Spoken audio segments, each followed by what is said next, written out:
Ներկա ծավալների մեջ այն ծավալի աշխատանքներ, որ մենք իրականացնում ենք, ինչպես նաև նշեցի, որ փետրվար ամսին ասֆալտապատում իրականացնելը դա աննախադեպ է, բնականաբար ցանկացած մարդ, այդ թվում նաև քաղաքապետարանը, մենք եւ ես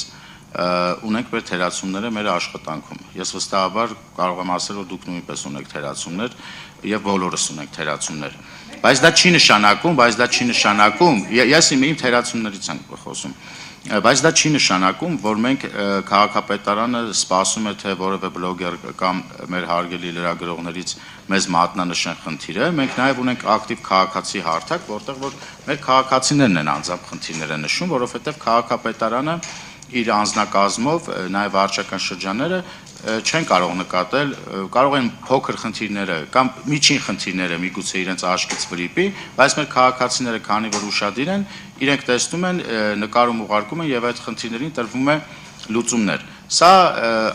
այն դեպքերից մեկն է, որը որ նույն մեր քաղաքացիները քաղաքապետին դիմել են, ակտիվ քաղաքացի հարթակով կամ գուցե իր Facebook-յան էջով, եւ այդ խնդիրը ըստ էության նաեւ Շիրակի փողոցում ես ուզում եմ նշել, որ այնուամենայնիվ փոսալցումներ իրականացվել էր ժամանակավոր, ոչ հիմնական, բայց փոսալցումներ իրականացվել էր։ Բնականաբար, եթե թերացումներից խոսենք, բոլորս էլ ունենք, մեր թերացումներն էլ ես դες նշում եմ, որ ֆորս մաժորային իրավիճակ է եղել եւ մենք մեր բոլոր մրցույթները եւ պայմանագրերը եւ նախապատրաստվածությունը այնպիսին է նախորդ տարուց սկսած պլանավորած, որ մենք պետք է այս աշխատանքները սկսենք մարտի 1-ից մինչեւ մարտի 10 ընկած ժամանակահատվածում։ Բայց եղել է այնպես, որ խնդիր է առաջացել եւ մենք դա սկսել ենք փետրվարի ամսաթիվը չեմ հիշի